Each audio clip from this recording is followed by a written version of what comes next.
kami dipertemukan tidak saling mengenal sebelumnya. Tapi Tuhan takdirkan kami bersama dalam spirit yang sama, mengejar dan mencari integritas, menegakkan keadilan yang utama. Sebagai bentuk kepedulian terhadap penegakan demokrasi dan keadilan, kami sampaikan amicus curiae brief sebagai sahabat pengadilan. Dan untuk masyarakat, film ini kami persembahkan. Menuangkan apa yang ada di kepala, menyampaikan apa yang kami bisa. Ya, tidak sempurna, tapi ikhtiar sudah kami tuntaskan. Hasilnya terserah Tuhan.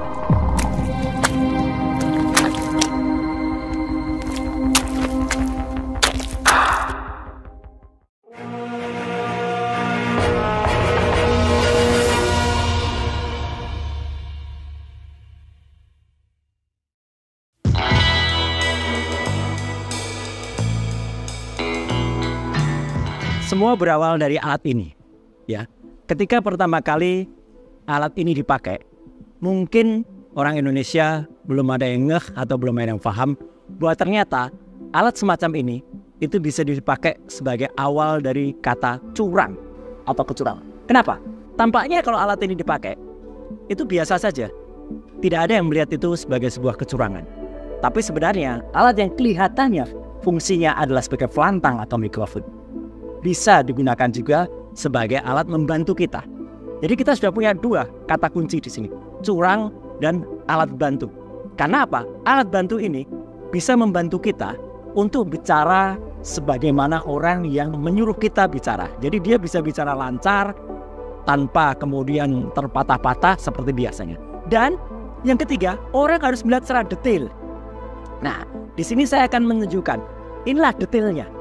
Jadi apa yang nanti akan kita bicarakan adalah sesuatu yang sifatnya curang, kemudian alat bantu, dan harus melihat secara detail. Karena kalau dilihat secara detail, alat yang tampaknya punya satu fungsi ini ternyata bisa punya banyak fungsi.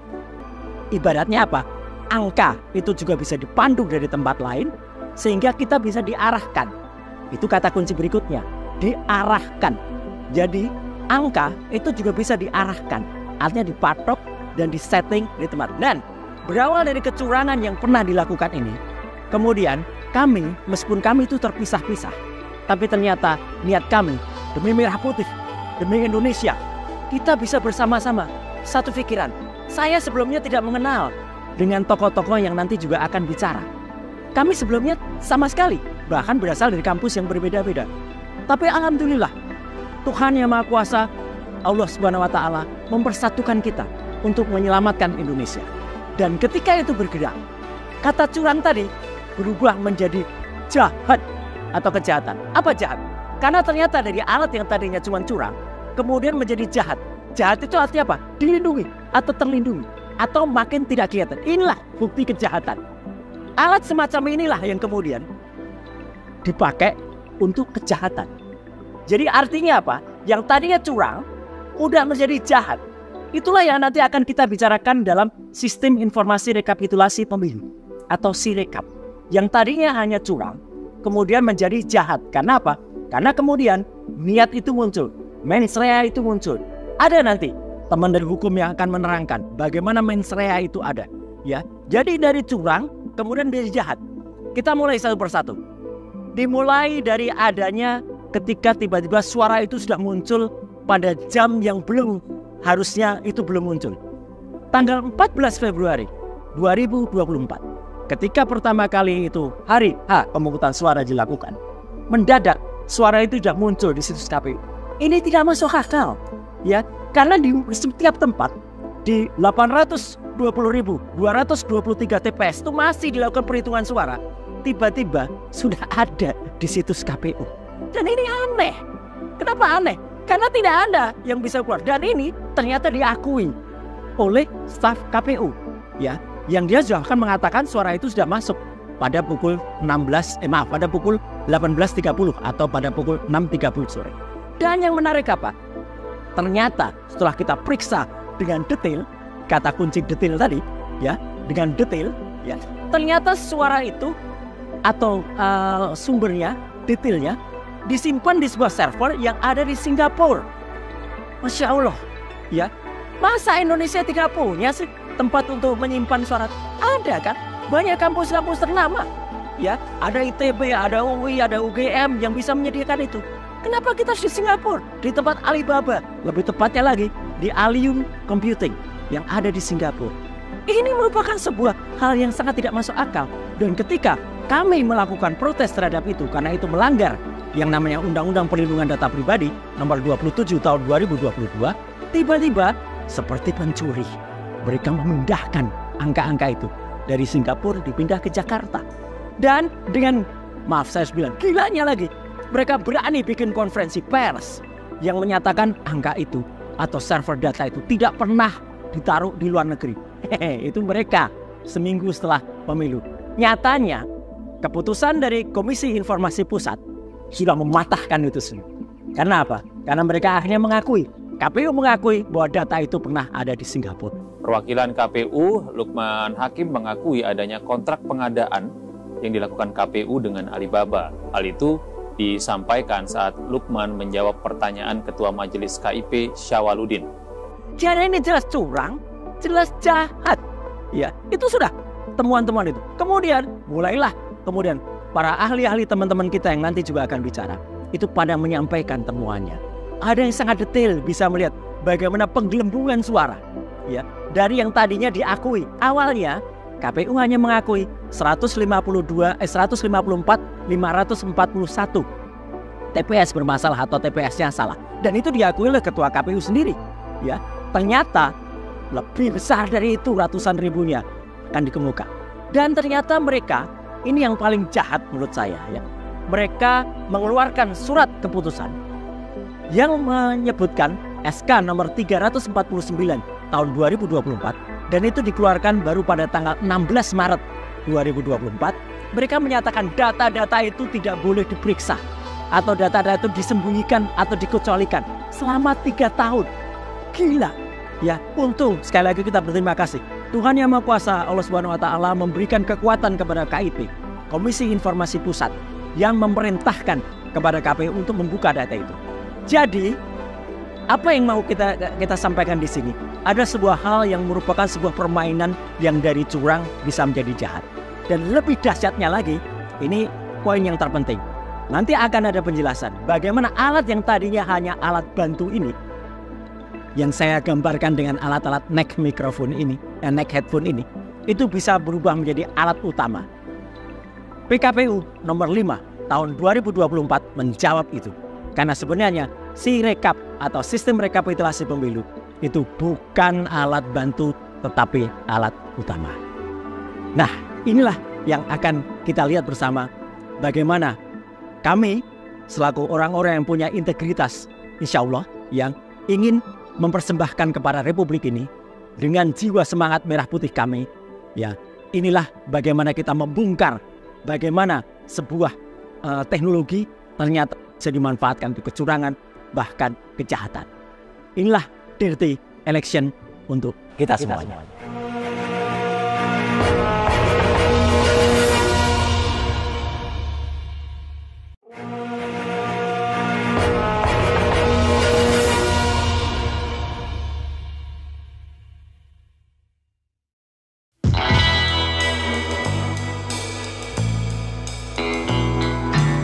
Sekarang kita bahas soal amicus curiae ya. Amicus curiae yang kami sampaikan APDI kepada Majelis Mahkamah Konstitusi. Jadi sebenarnya apa sih amicus curiae itu? Amicus curiae itu dia dari amicus dan curiae. Amicus itu sahabat atau teman, dan curiae itu court atau pengadilan. Jadi amicus curiae itu sahabat pengadilan. Maksudnya adalah kita masyarakat itu bisa menyampaikan pendapat kita atau pandangan kita terhadap suatu kasus yang sedang disidangkan oleh suatu persidangan, terutama kasus yang menyangkut kepentingan publik. Di situ kita sebagai masyarakat menyampaikan partisipasi masyarakat kita, memberi saran kepada majelis hakim. Nah, dasar hukumnya sendiri ada. Kalau di Indonesia itu Undang-Undang Kehakiman, jadi hakim itu wajib menggali, memahami dan mengikuti nilai-nilai hukum dan keadilan yang ada di masyarakat gitu. Jadi itu dasar hukumnya. Nah kemudian kalau dari APDI sendiri, APDI itu kan Aliansi Penegak Demokrasi Indonesia. Jadi kita itu kumpulan antara alumni-alumni ITB yang paham soal IT dan juga lawyer-lawyer yang paham hukum gitu. Nah, kenapa kita berinisiatif mengajukan amicus curiae? Karena kita melihat dari persidangan yang ada di MK sekarang ini itu banyak yang belum selesai gitu. Maksudnya apa? Ini kan di persidangan itu sistemnya speedy trial ya. Jadi pemohon menyampaikan kesaksiannya, kemudian dari termohon atau terkait juga menyampaikan kesaksiannya, tapi kemudian tidak ada suatu saling counter atau konfrontir antara kesaksian gitu. Nah, di sini peran kita. Jadi setelah kita mencermati pemohon ini menyampaikan kesaksian, kemudian termohon menyampaikan kesaksian. Nah, kita nilai nih menurut pandangan kami. Jadi di situ yang kami tuangkan dalam amicus curiae. Nah, dari amicus curiae ini kira-kira ada 4 poin yang kita sampaikan ke MK. Pertama soal tentang kewenangan mahkamah, kemudian tentang beban pembuktian, kemudian yang ketiga tentang keabsahan calon pasangan 02 terutama dalam wakil presiden, dan keempat tentang sirekap itu sendiri karena itu yang banyak menyita perhatian. Yang pertama itu tentang kewenangan mahkamah.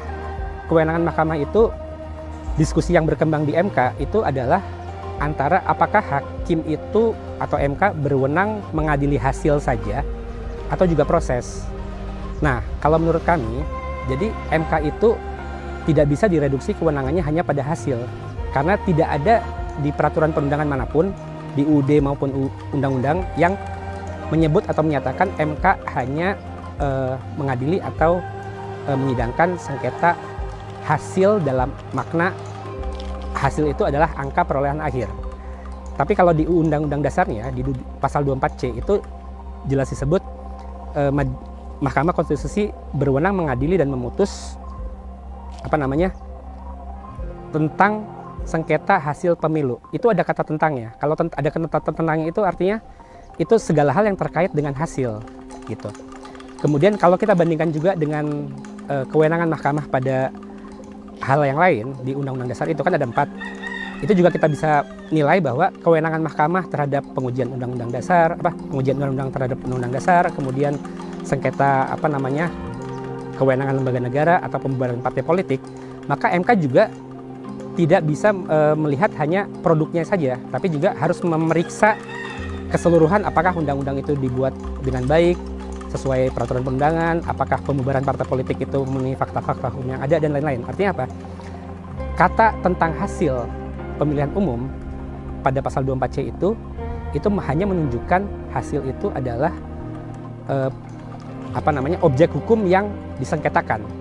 Tapi untuk menilai itu, maka Majelis Hakim Mahkamah Konstitusi harus memeriksa keseluruhan proses, apakah proses ini dari awal sampai akhir itu sesuai dan sah, tidak melanggar hukum dan peraturan perundangan, sehingga hasil yang di akhirnya itu sah secara hukum. Kira-kira begitu. Itu kewenangan mahkamah. Kemudian yang kedua, beban pembuktian. Beban pembuktian itu perbedaan pendapat yang mengemuka biasanya apakah pembuktian itu hanya di penggugat atau tergugat juga gitu. Nah, soal beban pembuktian ini sebenarnya memang kalau dari Latin maksimnya itu kan misalnya actori onus probandi gitu ya. Padahal itu sering diartikan actori onus probandi itu the burden of proof lies on the plaintiff. Padahal actori itu sebenarnya the one who acts, artinya siapa saja yang mengklaim gitu. Jadi kalau prinsip dasarnya itu pembuktian itu seharusnya adalah siapa yang mendalilkan, dia yang harus membuktikan. Itu berlaku untuk yang menggugat atau yang tergugat. Nah, jadi artinya KPU pun harus bisa membuktikan segala klaimnya bahwa memang datanya benar, angkanya benar, dan segala macam. Tidak, beban pembuktian itu tidak boleh hanya diserahkan kepada penggugat. Kira-kira seperti itu. Kemudian yang ketiga itu soal keabsahan calon 02, terutama wakil presiden ya. Jadi kan ceritanya gini, 02 itu Gibran itu bisa maju menjadi wapres setelah MK mengubah persyaratan pencalonan calon presiden dan wakil presiden di Undang-Undang Pemilu melalui putusan MK 90. Ini yang sangat banyak disorot oleh masyarakat.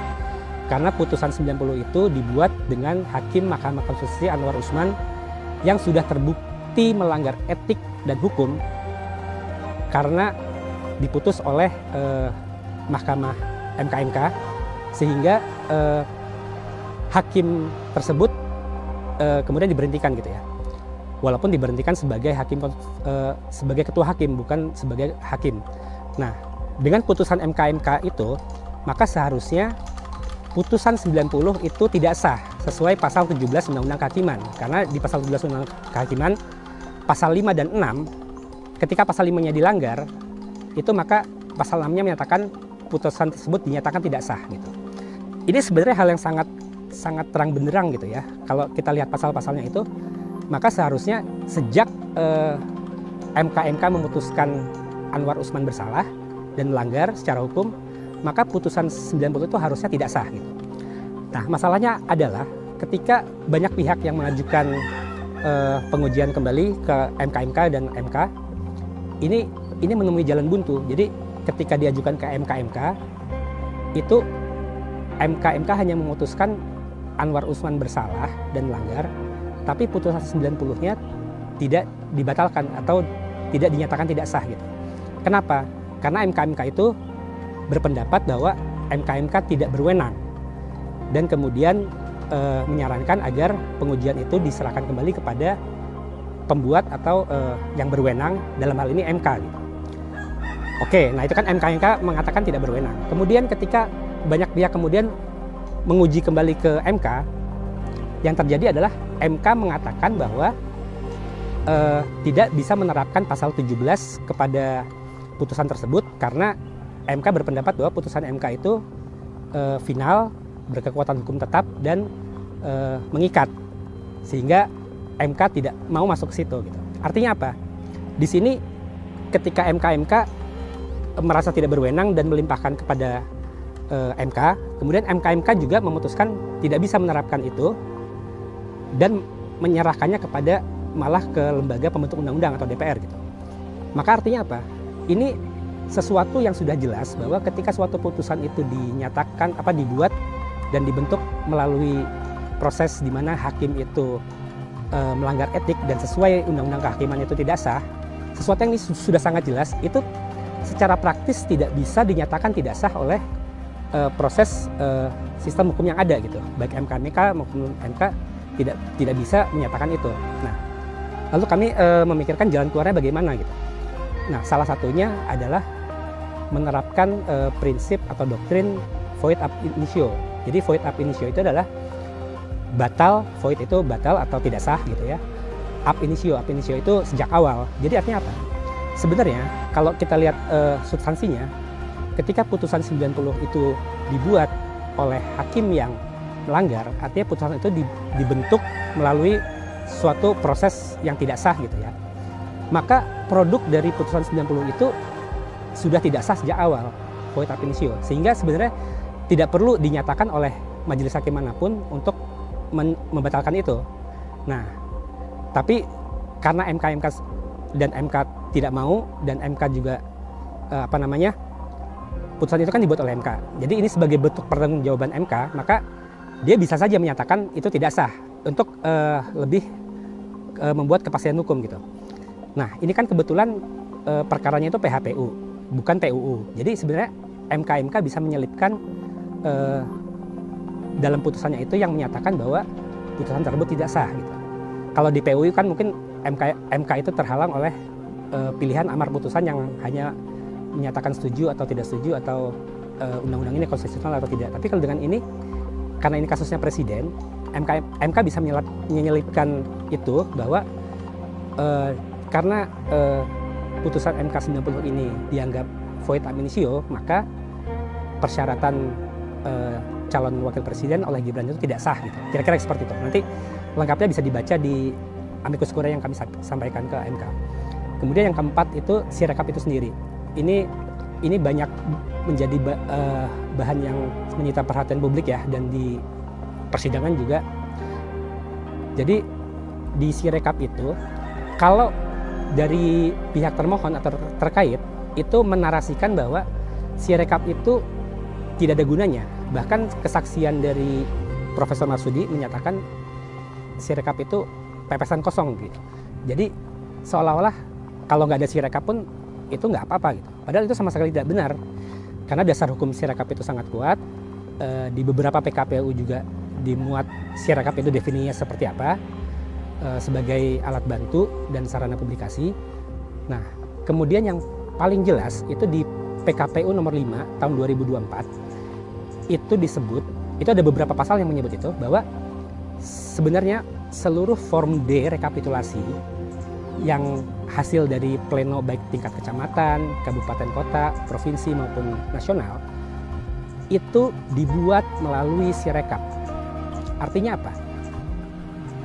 Form rekapitulasi, form D, itu kan produk hukum. Produk hukum itu diproduksi atau dibuat melalui Sirekap.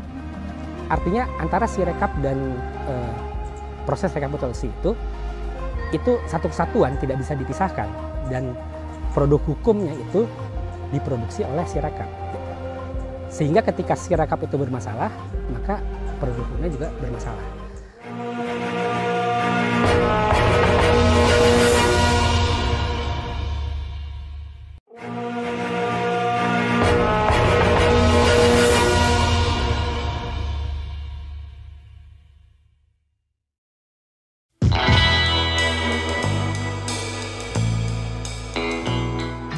Pemirsa, Dewan Kehormatan Penyelenggara Pemilu atau DKPP menjatuhkan sanksi peringatan keras terakhir kepada Ketua KPU Hasyim Asyari. Peringatan keras terakhir kepada Hasyim Asyari.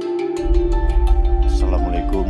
Dewan Kehormatan Penyelenggara Pemilu atau DKPP memutuskan Ketua KPU Hasyim Asyari telah melanggar kode etik. Pemberhentian dengan tidak hormat kepada Anwar Usman sebagai Ketua Mahkamah Konstitusi. Anwar Usman dinilai melakukan pelanggaran berat etik dan perilaku. Menjatuhkan sanksi pemberhentian dari jabatan Ketua Mahkamah Konstitusi kepada hakim terlapor. Pilpres 2024 telah menimbulkan perilaku yang bobrok oleh penyelenggara pemilu, yaitu KPU. Bahkan MK berada dalam posisi melanggar moralitas, rasionalitas, dan etika profesi hakim, MK, dan komisionaris KPU, dan lain-lain. Hal ini telah menimbulkan ketidakadilan dan intolerable, ketidakadilan yang melampaui batas toleransi atau kewajaran karena dilakukan oleh suprastruktur kekuasaan dengan melanggar Undang-Undang Dasar dan TAP MPR dan Undang-Undang. Dengan kondisi seperti ini, maka MK harus menyatakan diri berwenang memeriksa dan mengadili perkara perselisihan hasil pemilu yang diajukan oleh Paslon 1, Paslon 3, karena proses pemilu telah melanggar asas-asas pemilu, asas-asas pemerintahan yang baik, asas-asas etika bernegara. Dari bukti-bukti yang diajukan terutama oleh perkara pemohon nomor 1 dan Paslon 01 dan perkara permohonan nomor 2 oleh Paslon 03 merupakan bukti-bukti yang sudah notaire feiten termasuk oleh 8 hakim konstitusi yang memeriksa dan mengadili perkara AKO seperti 1. Putusan MK nomor 90 tahun 2003 tanggal 16 Oktober 2003 tentang konflik interest yang dimiliki oleh Anwar Usman, hakim yang memeriksa sekaligus Ketua MK yang memimpin persidangan perkara nomor 90 tersebut memuat dissenting opinion dari 4 hakim konstitusi secara progresif membongkar tuntas konflik interest dari Anwar Usman karena memiliki hubungan semendah dengan Jokowi dan Gibran Rakabuming Raka sehingga publik memberi label Mahkamah Konstitusi menjadi Mahkamah Keluarga. 2. Putusan MK nomor 2 tahun 2023, November 2003, Anwar Usman, hakim konstitusi juga sebagai Ketua MK dinyatakan terbukti melakukan pelanggaran berat kode etik dan perilaku hakim konstitusi, sehingga diberi sanksi administrasi penghentian dari jabatan Ketua MK dan sejumlah larangan termasuk larangan mengadili sengketa Pilpres 2024 atau perkara AKO.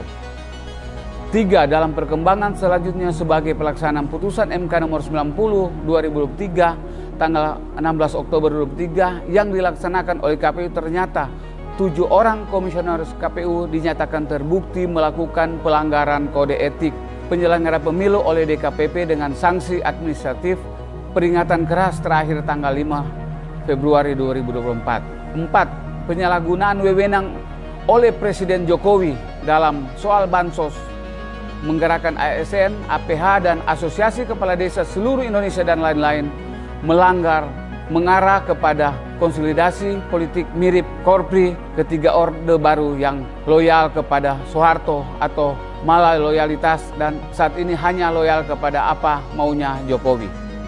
Semua fakta dan peristiwa yang diuraikan di atas telah diuji dalam persidangan di MK dan telah menjadi alat bukti hukum dalam persidangan MK sehingga telah menjadi kekuasaan pembuktian yang sah dan jauh pada suatu kesimpulan bahwa pemilu 2004 penuh dengan kecurangan, kejahatan pemilu, dan ketidakadilan yang intolerable yang berimplikasi kepada cacat hukum paslon 02 sehingga berasas hukum untuk dinyatakan tidak sah didiskualifikasi oleh Hakim Konstitusi dalam perkara AKO.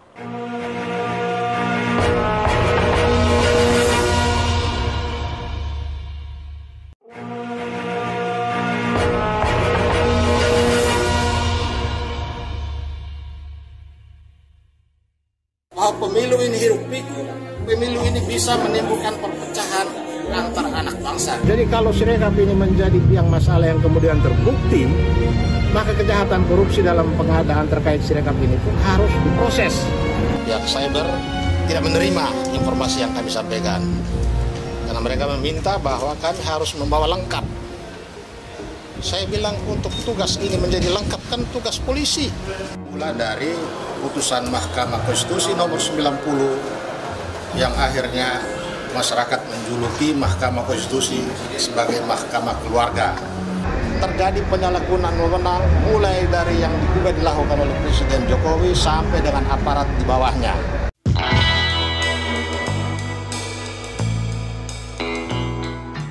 Sebagai negara yang merdeka dan berdaulat, kita memiliki sistem hukum, ya, sistem konstitusi yang semuanya diatur di dalam Undang-Undang Dasar 45.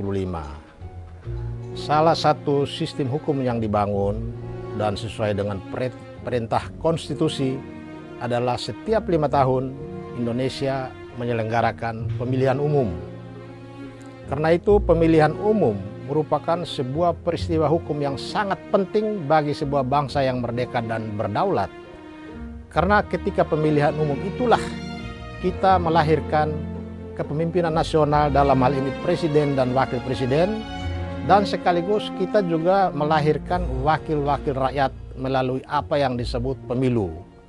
Jadi sekali lagi bahwa pemilu merupakan sarana kedaulatan rakyat, tetapi sekaligus pemilu juga merupakan peristiwa penting, ya, dalam bidang hukum atau dalam konstitusi karena melahirkan kepemimpinan nasional, yaitu presiden dan wakil presiden, dan DPR, DPD RI, karena di tangan mereka lah sebuah kebijakan, semua ketentuan tentang peraturan perundang-undangan dilahirkan oleh sebuah pemerintahan hasil pemilu.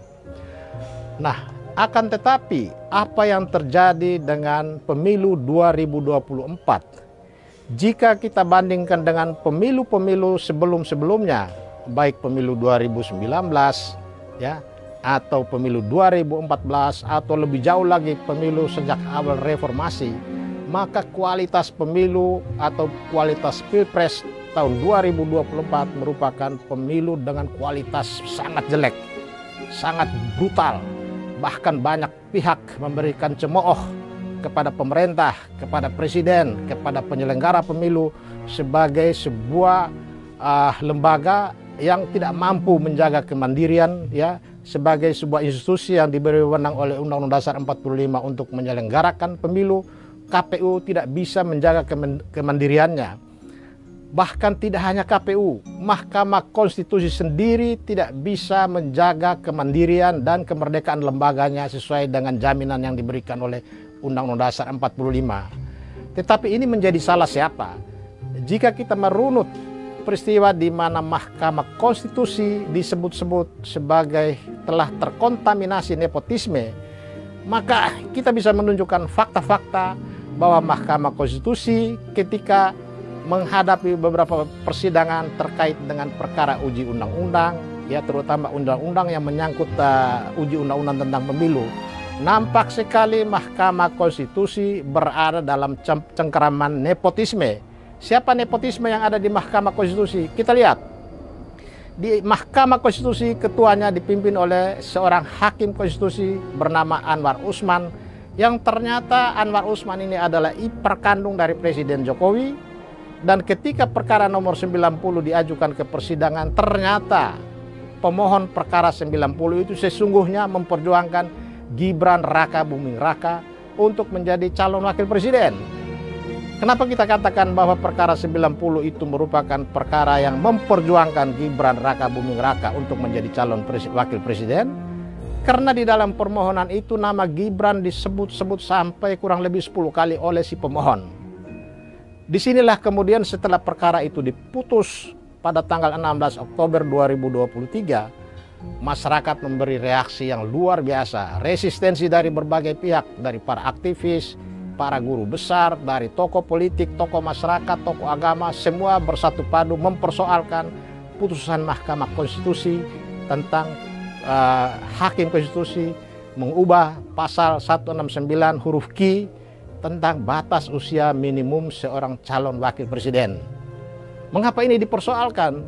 Ternyata yang dipersoalkan adalah bahwa putusan itu tidak memberikan jaminan, ya, tidak memberikan suatu kepastian hukum dan keadilan bagi seluruh rakyat Indonesia. Putusan nomor 90 itu lebih memfokuskan kepada kepentingan Presiden Jokowi dalam membangun nepotisme di dalam pemerintahan dengan memasukkan anaknya agar menjadi calon wakil presiden dan bisa meneruskan kepemimpinannya.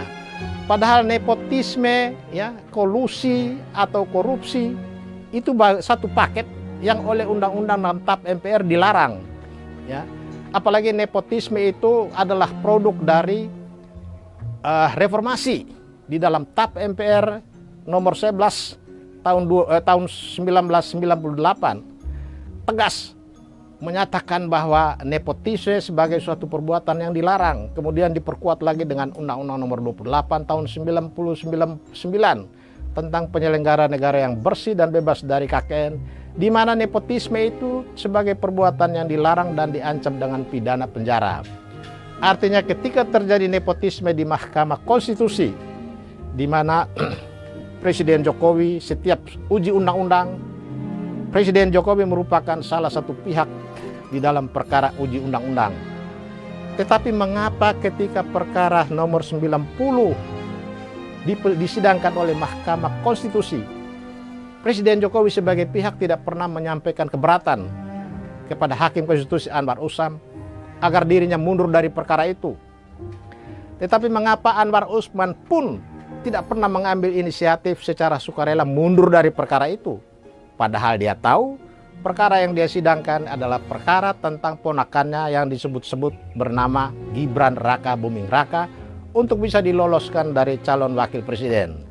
Nah, akibat kesembronoan dalam proses perkara 90 semata-mata karena Presiden Jokowi membangun nepotisme pada lintas lembaga tinggi negara, yaitu dari lembaga kepresidenan sebagai lembaga eksekutif masuk ke lembaga yudikatif, dalam hal ini Mahkamah Konstitusi, maka ini merupakan ancaman serius, ya, terhadap demokrasi itu sendiri, terhadap kedaulatan rakyat, ya, bahkan terhadap konstitusi itu sendiri.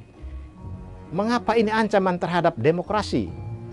Karena dengan masuknya membangun nepotisme masuk ke lembaga tinggi negara, lintas lembaga tinggi, dalam hal ini Mahkamah Konstitusi sebagai pelaksana kekuasaan kehakiman, maka sebetulnya ada upaya dari Presiden Jokowi untuk menjadikan Mahkamah Konstitusi sebagai sarana kedaulatan rakyat. Karena apa? Karena setiap hasil pemilu selalu masyarakat membawa persoalan sengketa pemilu atau sengketa pilpres ke Mahkamah Konstitusi. Sehingga dengan demikian ratusan triliun yang dibayar oleh negara untuk pemilu ujung-ujungnya bukan lagi kedaulatan rakyat yang menentukan, tetapi akan dibawa penentuannya oleh 9 hakim konstitusi di Mahkamah Konstitusi yang setiap saat bisa dikendalikan, bisa diorder, bisa diintimidasi dengan berbagai macam cara. Karena itu faktanya sekarang, apakah 9 hakim konstitusi atau 8 hakim konstitusi yang sekarang menyidangkan sengketa pilpres, mereka itu dalam keadaan bebas, mereka dalam keadaan merdeka, mereka dalam keadaan secara leluasa dalam menyikapi perkara permohonan sengketa pilpres yang sekarang ada di tangan mereka. Dari fakta-fakta yang diperlihatkan di dalam persidangan oleh pemohon 01, pemohon 03, nampak sekali bahwa 9 hakim konstitusi sekarang, ya, terutama yang 8 hakim konstitusi yang menyidangkan perkara ini, mereka berada dalam cengkraman nepotisme. Kenapa? Karena yang disebut-sebut nama Anwar Usman itu sampai sekarang masih ada di Mahkamah Konstitusi sebagai hakim konstitusi, sekalipun dia tidak ikut menyidangkan perkara sengketa pilpres. Tetapi walaupun dia tidak ikut menyidangkan sebagai hakim konstitusi dalam perkara ini, tetapi peran-peran lain patut diduga dia bisa lakukan. Karena dia masih ada di situ, dia masih bisa berkomunikasi dengan hakim-hakim yang lain. Seharusnya dalam rangka pengamanan terhadap sengketa pilpres dan demi menjaga netralitas dan kemandirian berikut kebebasan hakim-hakim konstitusi, maka Anwar Usman seharusnya diisolasi di suatu tempat sehingga dia tidak boleh berhubungan dengan cara apapun dengan 8 hakim konstitusi yang rekannya sendiri sekarang menyidangkan perkara di Mahkamah Konstitusi. Kita tidak melihat kebijakan dari Mahkamah Konstitusi untuk mengisolasi hakim konstitusi Anwar Usman, sehingga potensi Anwar Usman bisa melakukan sejumlah tindakan, katakanlah mempengaruhi 8 hakim konstitusi agar dalam menyidangkan atau memutus perkara gugatan sengketa pilpres tidak boleh lari dari putusan 90 yang sudah sekarang dinyatakan sebagai final dan mengikat. Itu bisa saja terjadi. Karena itu, dalam menyikapi perkara gugatan sengketa pilpres saat ini, 8 hakim konstitusi harus memenuhi rasa keadilan 270 sekian juta rakyat Indonesia yang saat ini masuk pada detik-detik menanti keadilan dari Mahkamah Konstitusi. 8 hakim konstitusi saat ini ditunggu merealisasikan integritas mereka sebagai negarawan yang ditunjuk oleh rakyat, ya, mengendalikan, membawa, membangun Mahkamah Konstitusi yang betul-betul memenuhi harapan rakyat. Tetapi jika saja hakim konstitusi yang 8 orang ini masih dicengkeram oleh putusan 90 yang sekarang juga menjadi salah satu objek perdebatan di dalam persidangan pilpres, maka ini juga secara langsung tidak langsung mempengaruhi kebebasan, kemandirian hakim-hakim konstitusi, kemerdekaan Mahkamah Konstitusi sendiri. Karena pada dasarnya begitu putusan Mahkamah Konstitusi dalam perkara nomor 90 yang bunyinya seperti itu antara lain meloloskan Gibran Raka Buming Raka, maka sejak saat itu sesungguhnya 9 hakim konstitusi di Mahkamah Agung berada dalam cengkraman nepotisme. Karena itu apakah kita bisa berharap besok ini 8 hakim konstitusi bisa memutus ini secara adil sementara integritas mereka diragukan? Mengapa kita ragu? Karena kejujuran mereka, ya, kepakaran mereka, kemampuan mereka sudah tergadaikan dengan putusan nomor 90 itu sendiri. Karena itu putusan 90 ini suka tidak suka, secara langsung atau tidak langsung dia sudah mengikat kaki, tangan, dan kepala 8 hakim konstitusi itu. Tinggal sekarang ini apakah 8 hakim konstitusi itu memiliki keberanian untuk keluar dari cengkraman putusan 90 itu. Misalnya saja 8 hakim konstitusi berani menyatakan bahwa putusan 90 meskipun merupakan putusan yang final dan mengikat, tetapi putusan itu adalah putusan yang non-executable. Putusan yang tidak mempunyai kekuatan eksekutorial. Jadi walaupun kita tetap menghargai putusan itu, tetapi putusan itu dalam aspek sengketa pilpres, putusan itu harus dikesampingkan. Dengan mengenyampingkan putusan 90 itu, 8 hakim konstitusi memiliki keleluasaan. Ada ruang yang cukup, ruang tentang kemerdekaan bertindak, kebebasan dalam memilih pasal-pasal, ya, mengambil pertimbangan yang parameternya adalah rasa keadilan rakyat. Tetapi apakah itu kita bisa jamin? Saya kemudian mengingat kemarin beberapa tokoh, ya, baik tokoh agama, tokoh politik, tokoh kampus, semua bersatu padu, berbondong-bondong datang ke Mahkamah Agung memberikan dukungan. Mereka menyatakan diri sebagai sahabat dari Mahkamah Konstitusi. Itu berarti harapan publik terhadap Mahkamah Konstitusi, terutama dalam menentukan hasil Pilpres besok. Karena hasil Pilpres ini adalah peristiwa hukum yang sangat penting yang bisa mengubah status kepemimpinan nasional kita ke depan, ya, karena kita akan punya seorang presiden dan wakil presiden Indonesia yang baru hasil pemilu. Maka kemandirian dan kemerdekaan hakim harus dijaga. Tidak kurang dari kita dengar kemarin dari beredar di YouTube bahwa Habib Rizik sendiri berani memberikan jaminan, bahkan juga mengancam kepada negara tidak boleh mengintervensi, mengintimidasi, menakut-nakuti 8 hakim konstitusi. Karena di tangan 8 hakim konstitusi ini akan menentukan hitam putihnya negara hukum.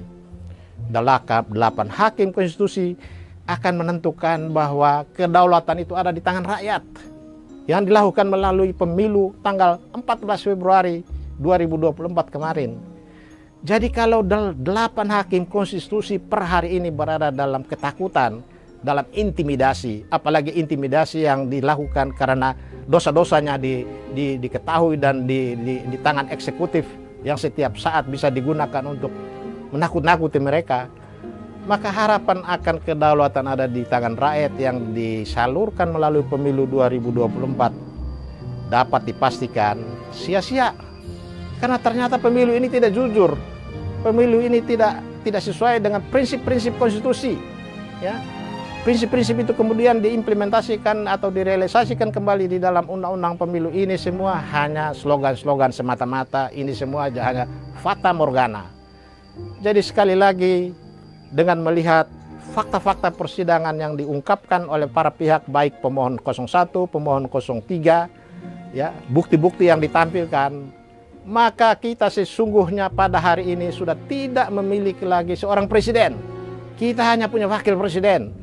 Apalagi Undang-Undang Dasar 45 menyatakan bahwa seorang presiden bisa diberhentikan karena tidak lagi memenuhi syarat sebagai presiden. Pertanyaannya, apakah saat ini Presiden Jokowi memenuhi syarat sebagai seorang presiden? Menurut saya sudah tidak lagi sejak lahirnya putusan Mahkamah Konstitusi nomor 90 yang membuktikan bagaimana nepotisme sebagai monster yang menakutkan bagi semua rakyat pencari keadilan masih melekat di Mahkamah Konstitusi. Jadi saat ini kita tidak lagi punya seorang presiden, tetapi kita hanya punya wakil presiden. Kalau perlu besok ada deklarasi menyatakan bahwa presiden kita adalah Pak Maruf Amin dari wakil presiden menjadi presiden.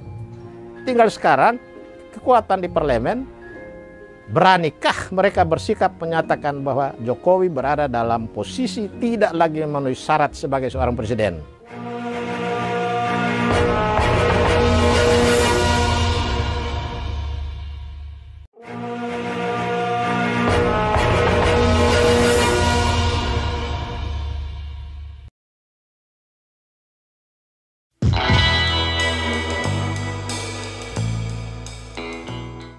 Kami dari TPDI, Tim Pembela Demokrasi, terpanggil atas permasalahan Pileg dan Pilpres, khususnya Pilpres.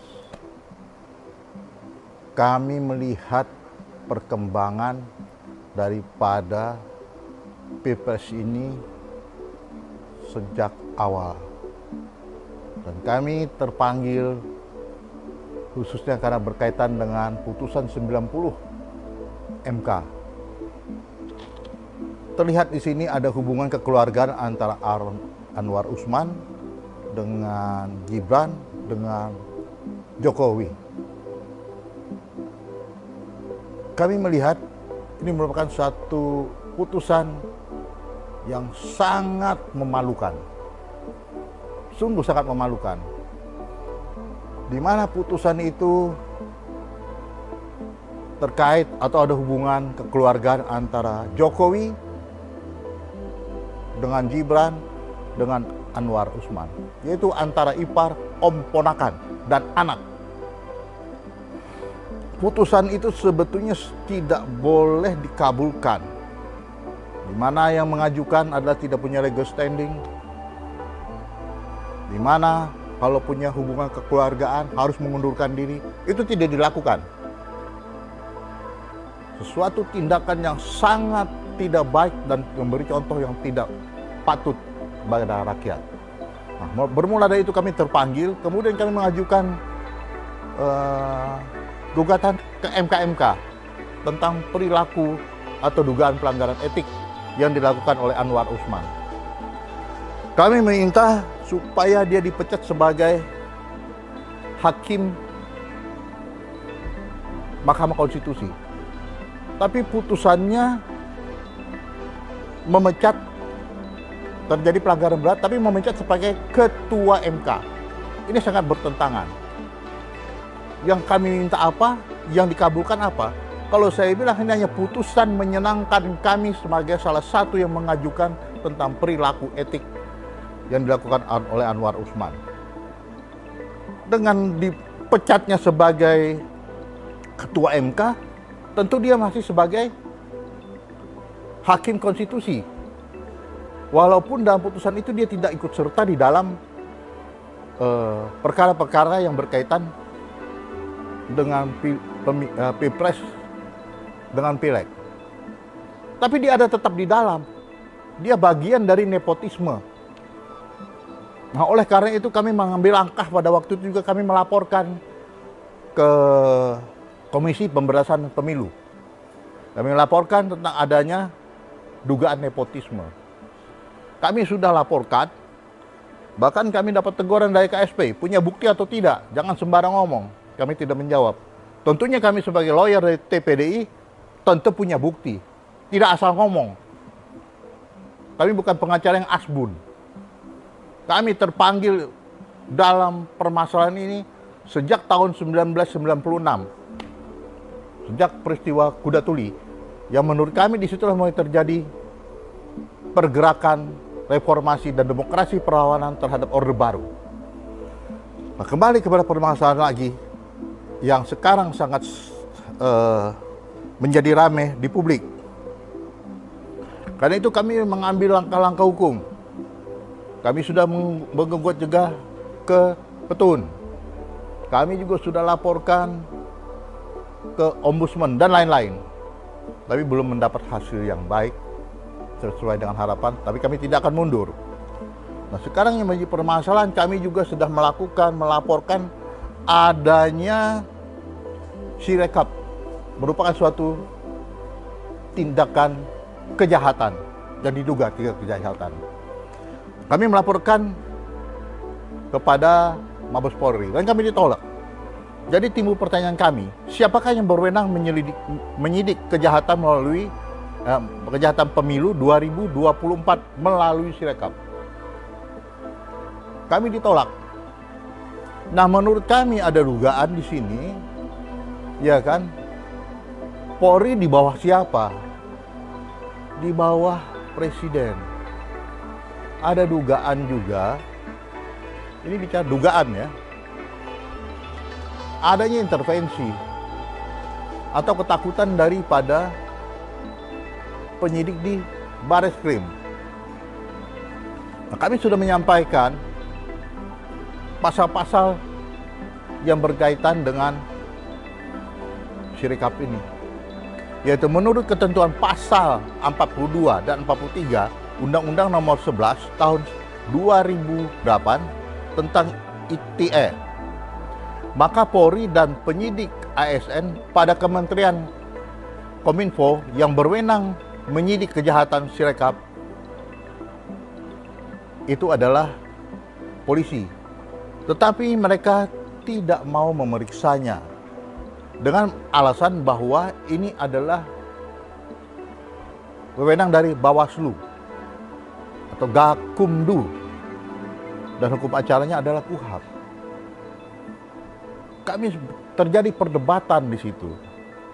Iya, ini bicara pelanggaran pidana.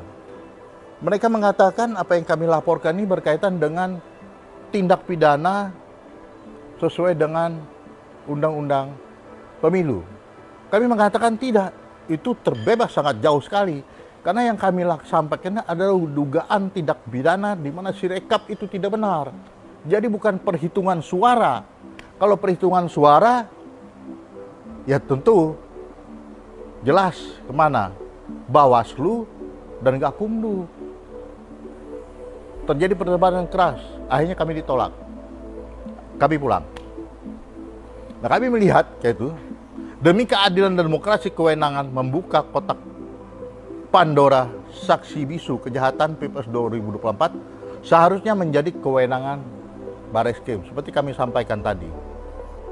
Dengan putusan nomor 90 tadi itulah merupakan bukti kehancuran daripada reformasi dan demokrasi yang sudah puluhan tahun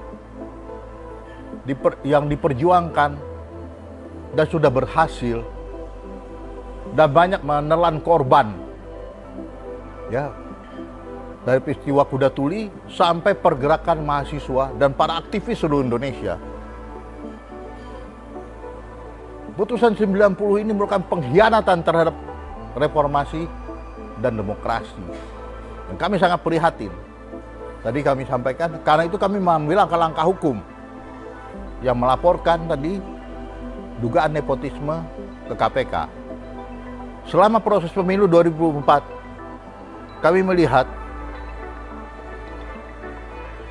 bahwa dalam hal ini kepolisian tidak tunduk kepada aturan yang seharusnya menjadi pegangan dan pedoman.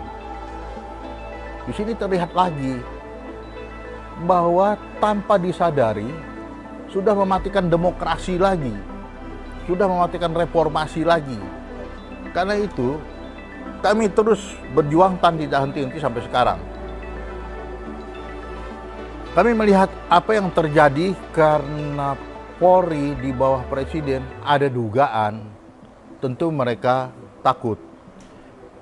Ini terlihat harusnya ada tindakan tegas dan memisahkan oleh yang Jokowi mengatakan jalan jika ada terjadi peristiwa-peristiwa yang berhubungan dengan pelanggaran dari institusi yang terkait, dalam hal ini KPU, jika melanggar ketentuan yang tidak sesuai dengan Undang-Undang Pemilu.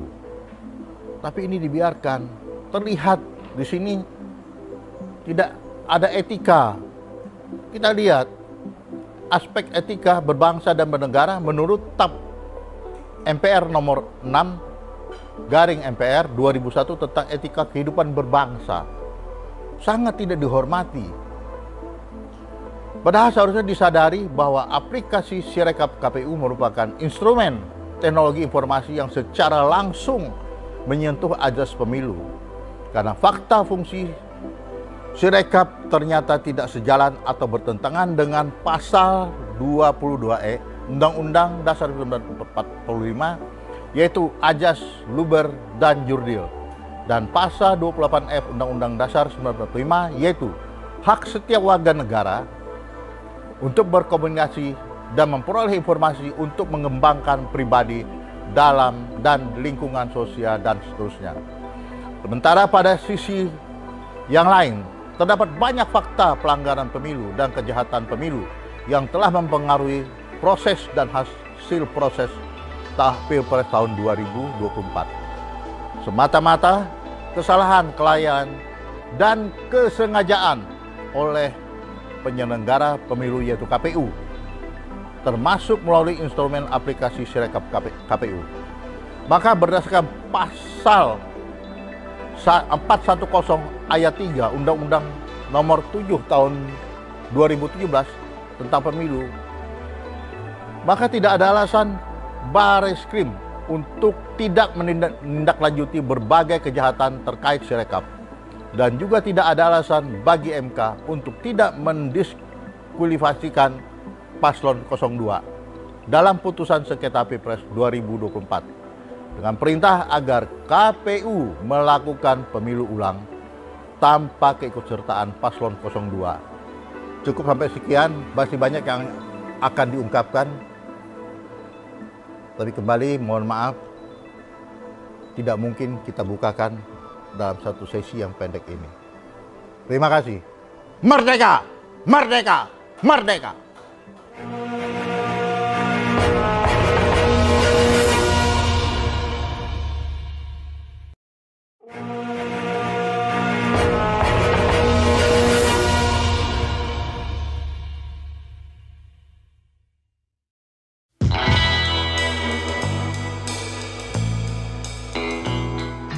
Berdasarkan Kamus Besar Bahasa Indonesia, kata integritas adalah mutu, sifat, atau keadaan yang menunjukkan kesatuan yang utuh sehingga memiliki potensi dan kemampuan yang memancarkan kewibawaan dan kejujuran.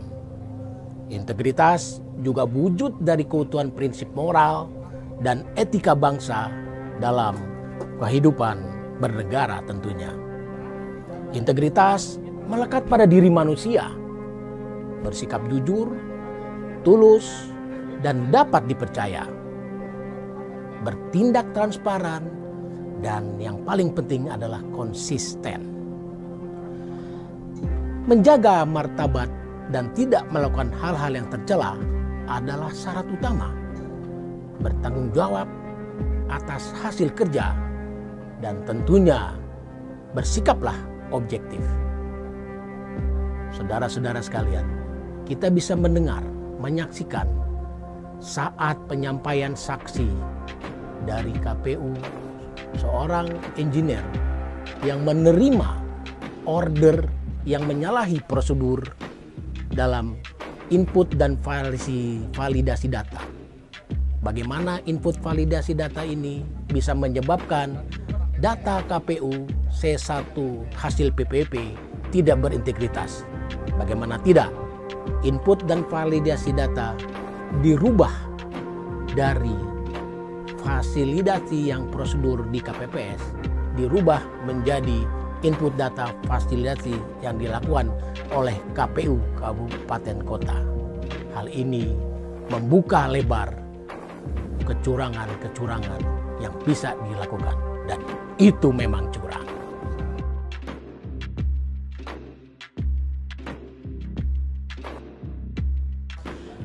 Pepesan kosong menggema di saksi MK.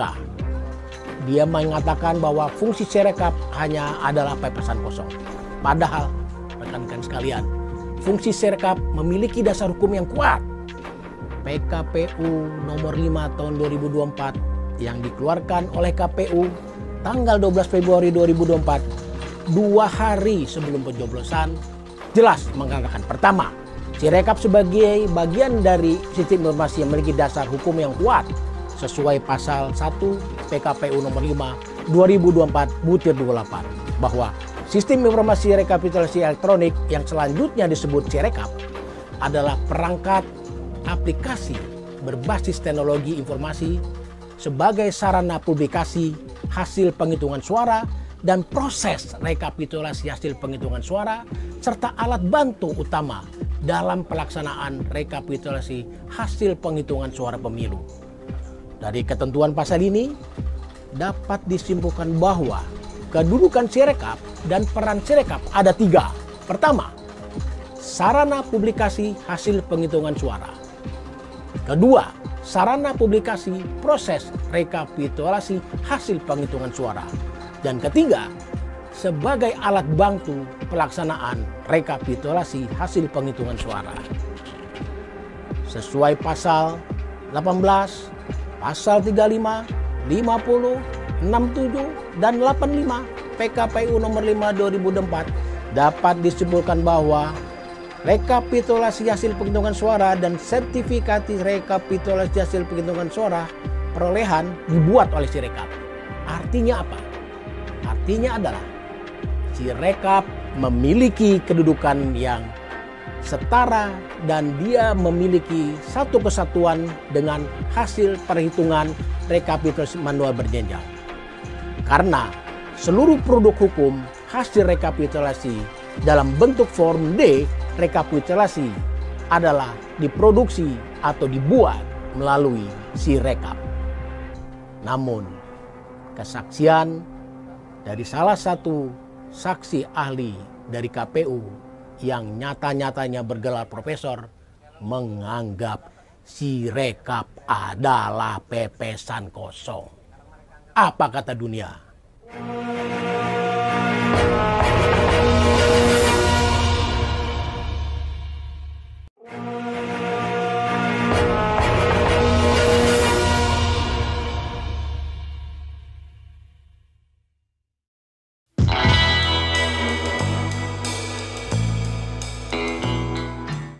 Saya mau bawa persoalan ini pada kata integritas. Dan kita tidak akan memperdebatkan masalah definisi, tetapi pada apa esensi dari integritas. Integritas akan berhubungan dengan sesuatu sifat, yaitu kejujuran. Lalu transparansi, akuntabilitas, dan kepercayaan dari pihak lain terhadap hasil dari suatu proses. Nah, sekarang kita bawa integritas ini pada permasalahan pemilu sekarang. Saya melihat bahwa integritas itu dihasilkan dari dua faktor. Yang pertama adalah integritas dari proses, yang kedua adalah integritas dari hasil. Integritas dari proses itu bisa dipengaruhi oleh integritas dari manusia yang berpartisipasi dalam proses tersebut dan alat yang digunakan. Yang kedua adalah integritas hasil. Ini penting sekali karena akan mempengaruhi kepercayaan publik terhadap hasil. Nah, saya akan balikan ini kepada kronologis kontroversi Sirekap. Ada 6 sequence kronologis. Dua yang pertama yaitu permasalahan pada unggah C hasil, di mana ada dua pelanggaran serius yang saya lihat. Yang pertama adalah tidak adanya validasi terhadap hasil konversi dan langsung disimpan pada database. Dan yang kedua adalah tidak adanya hak edit oleh KPPS terhadap hasil konversi tersebut, dan itu sudah kita semua ketahui akibatnya. Dan yang terakhir adalah fakta yang juga tidak terbantahkan bahwa hak edit tersebut diberikan kepada KPU Kabupaten Kota. Saya sebagai engineer sudah bisa memprediksi apa konsekuensi dari pelemahan terhadap Sirekap sebagai alat bantu dalam rekapitulasi dan publikasi ini, ya. Dan ini nanti akan dibuktikan oleh rekan saya, Mas Hairul Anas. Lalu kronologis yang berikutnya yang dua adalah menutup informasi terhadap perolehan numerik dan grafis. Lalu tidak dituntaskannya unggah C hasil dan D hasil, setidaknya tidak ditransparankan bahwa itu tidak bisa diakses secara keseluruhan oleh publik. Menurut saya itu juga tidak terbantahkan, dan itu adalah upaya untuk menutupi ketidakkonsistenan, ya, hasil yang C hasil yang sudah dipublikasikan. Nah, kronologis yang kedua, nah ini yang kami mau tuntaskan hari ini, ya. Yang pertama adalah keanehan dalam perolehan suara paslon yang statis, hal yang tidak logis. Yang kedua adalah upaya untuk menutup bahwa Sirekap ini bukanlah sesuatu alat yang perlu menjadi acuan. Dan ini akan dijawab oleh tim hukum kami bahwa Sirekap adalah alat yang penting yang tidak terpisahkan dalam proses rekapitulasi dan penetapan hasil. Sekarang saya mau hubungkan antara integritas dengan kontroversi yang kelima dan keenam. Oke, banyak pihak yang mengklaim ya bahwa apa yang kami sudah ungkapkan tentang potensi manipulasi, bahkan kami sebut itu sudah kejahatan, itu dinafikan oleh pihak terkait. Ini akan dibuktikan bahwa manipulasi yang terjadi itu akan berhubungan dengan kontroversi yang kelima, bahwa hasil prosentase itu sudah tidak bisa dipertanggungjawabkan, sudah tidak berintegritas, dan akibatnya itu tingkat kepercayaan publik terhadap hasil yang sudah ditetapkan itu hilang, dan konsekuensi hukumnya adalah ketidaksahan dari hasil tersebut. Kemudian yang keenam, bahwa Sirekap itu bukan sesuatu yang dipertimbangkan dalam rekapitulasi, itu juga tidak benar ya. Bahkan ada yang menganggap pepesan kosong itu menurut saya adalah upaya untuk menutupi bahwa hasil tersebut sudah tidak berintegritas. Berhubungan dengan kontroversi yang kelima dan enam ya, perolehan para paslon yang ditampilkan yang relatif statis itu dari temuan-temuan dan fakta-fakta di lapangan, saya akan menyebutnya itu bukan lagi kejahatan. Kalau itu dilindungi ya, dinafikan, maka saya menyebutnya ini akan menjadi skandal besar.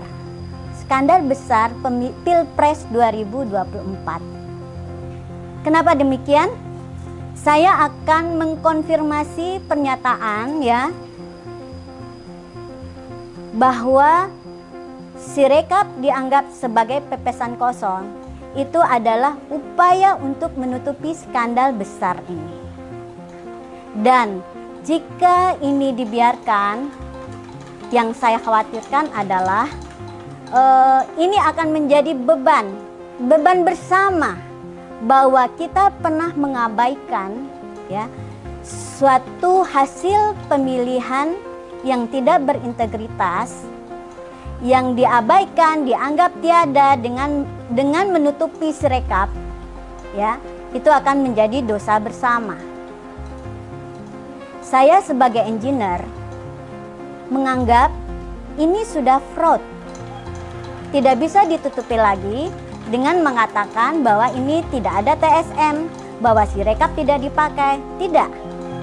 Sebagai engineer, sesuatu pelanggaran yang dilakukan bahkan pada kode program, itu konsekuensinya sudah pasti.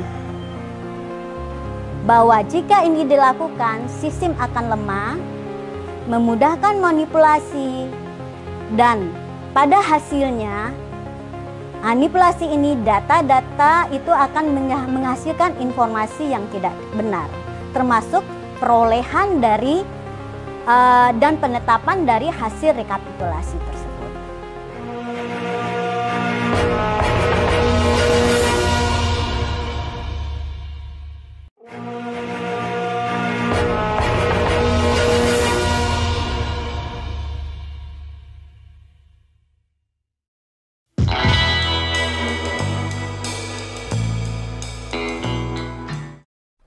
Yuk, salam demokrasi, sahabat-sahabat pemilih Indonesia. Terima kasih ya sudah konsen terhadap film election, Dirty Election. kami mencoba menghimpun beberapa data terkait Sirekap. Kami membuat robot namanya robot tidak hilas. Itu sebenarnya sudah berjalan sejak 2019. Kita aktifasi ulang di tahun ini. Ternyata temuan kita luar biasa, dahsyat gitu ya. Saya menamakan cerita ini dengan temuan data invalid Sirekap ya. Nanti slide-nya akan kita share di halaman web Dirty Election. Jadi begini, sebelum saya menjelaskan beberapa temuan itu, kita ingin cerita dulu. Sebenarnya Sirekap itu ada dasar hukumnya enggak sih gitu ya. Ternyata ada. Jadi pada PKPU nomor 5 tahun 2024 itu disebutkan bahwa Sirekap itu adalah alat kerja atau alat bantu dan alat utama dalam melakukan rekapitulasi, mulai dari perhitungan, rekapitulasi sampai pengumumannya dari hasil pemilu ini, gitu ya. Nah, perhitungan mulai dari TPS mendapatkan C hasil, itu data primer, gitu ya. Baru kemudian dilanjutkan menjadi rekapitulasi di rapat terbuka, rapat pleno terbuka di kecamatan, kabupaten, provinsi, sampai nasional. Nah, itu yang diproses adalah D hasil. Dari C hasil, ketika direkap menjadi D hasil, hasilnya diupload ke Sirekap lagi, gitu. Jadi hasil yang dibawa pulang oleh para peserta rapat itu dikeluarkan oleh D hasil dari Sirekap itu juga, gitu. Terus berjenjang naik terus sampai ke nasional. Dan bagi publik yang dilihat adalah halaman diagram dan tabulasi, di mana itu diambil dari data primer, bukan dari data D hasil atau rekap gitu. Tapi langsung dari data primernya, karena setiap data primer ada angka-angkanya, maka naiklah menjadi data nasional dalam bentuk tabular maupun diagram. Nah, itu yang disebutkan dalam PKPU nomor 5 2024 gitu ya. Oleh karena itu tidak bisa kita mengabaikan Sirekap. Justru Sirekap itu adalah bagian terpenting dari proses rekapitulasi. Kalau tidak ada Sirekap, maka rekapitulasi tidak berjalan.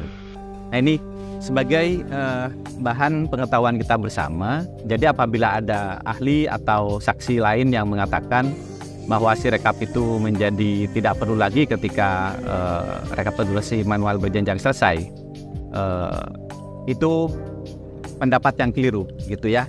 Nah, sekarang gini, bagaimana saya bisa mendapatkan data Sirekap? Itu ada situsnya. Jadi di pemilu 2024.kpu.go.id itu KPU mempublikasi hasil dari sejak hari pertama pencoblosan sampai hari kedua dan seterusnya. Namun pada tanggal 6 itu situs atau tampilannya itu ditutup. Tampilan tabulasinya dan diagramnya ditutup. Sebelumnya dia ada gitu. Nah, pada saat ditampilkan itu kita bisa membaca datanya, baik dengan mata maupun dengan program. Nah, sejak tanggal 6 itu mata kita tidak bisa lagi melihat hasilnya, tapi hanya bisa melihat gambar C1. Tabulasinya, diagramnya itu sudah tidak ada lagi. Tapi kalau kita menggunakan program, kita membaca JSON, data JSON yang ada di webnya KPU, di mana itu juga tidak kasat mata gitu ya.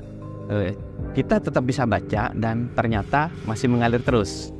Sampai terakhir kita mendapatkan data sekitar 63% data yang lengkap gitu ya. Nah, untuk ini jangan khawatir kita dianggap melakukan hacking atau mengambil data dari backdoor, mencuri atau mendapatkan dari orang dalam, enggak. Jadi ini murni memang open data dari KPU itu sendiri. Oke, cukup ya. Oke, sekarang Sirekap itu sendiri bagaimana posisinya? Setelah Sirekap memang ada SK-nya atau PKPU-nya dari peraturan KPU nomor 5 2024, lantas bagaimana dengan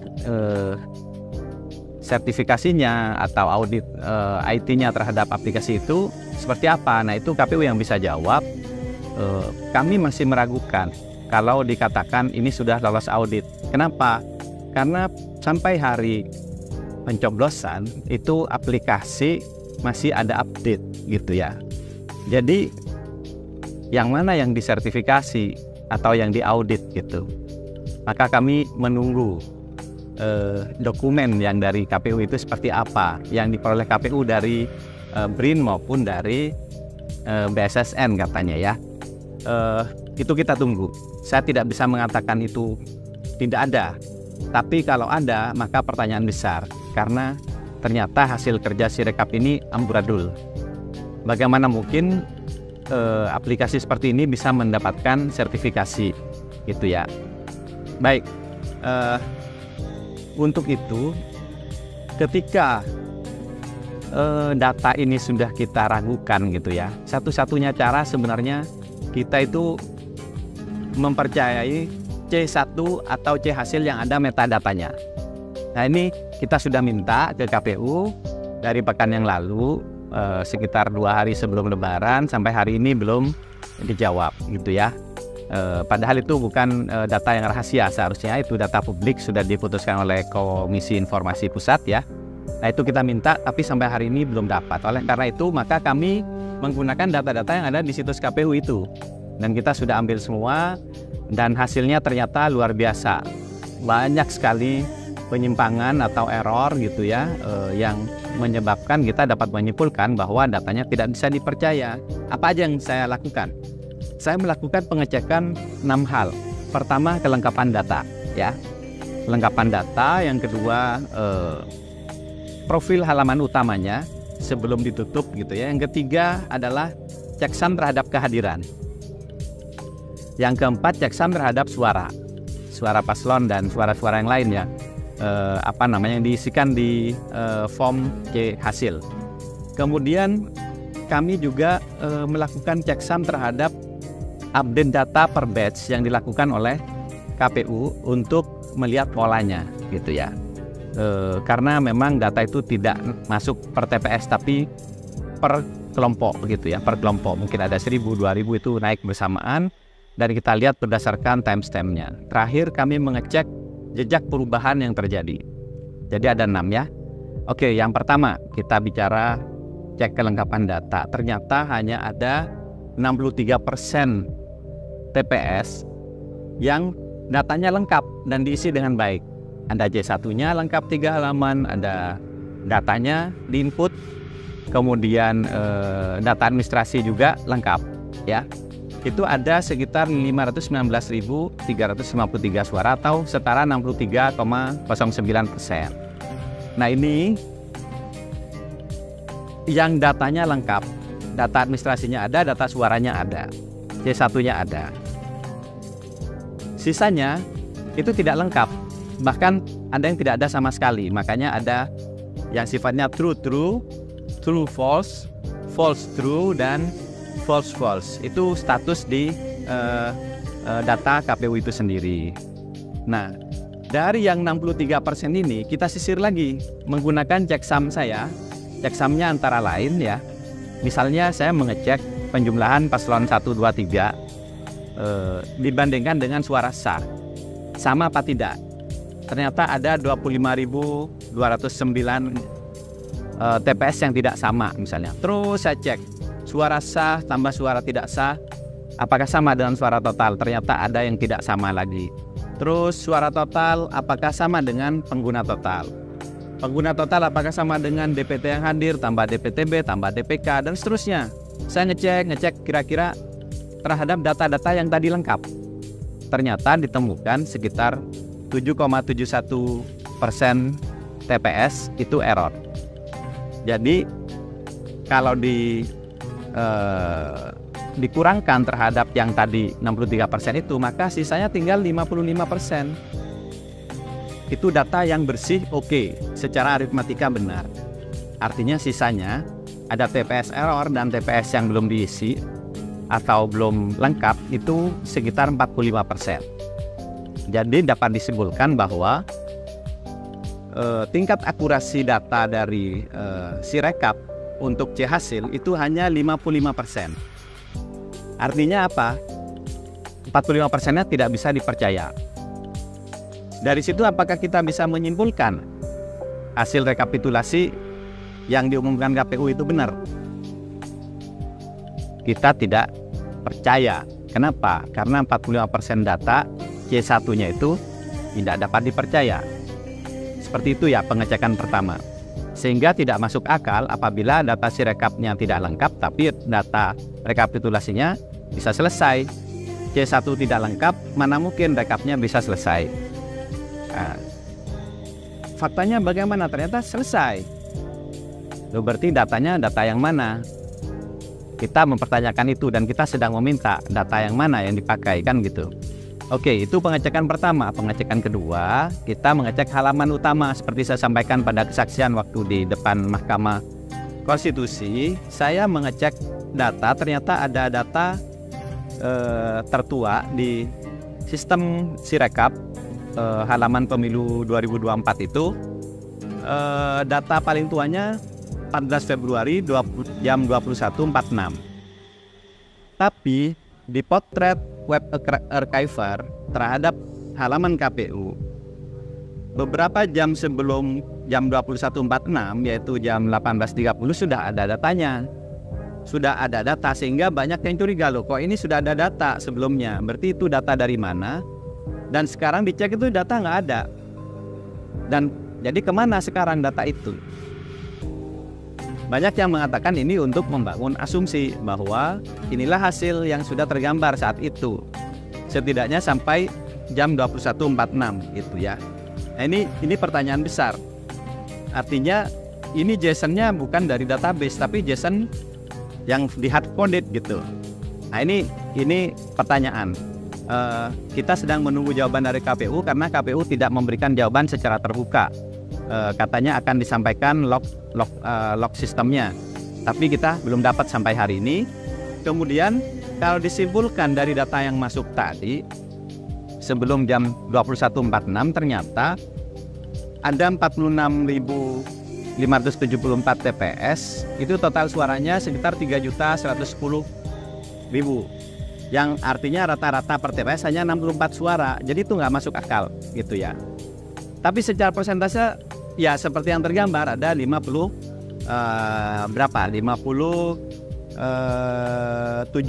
ya, 57% untuk 02, 57,75 tepatnya, kemudian 21,89 untuk 01, 20,36% buat 03. Nah, ini cek halaman pertama gitu ya.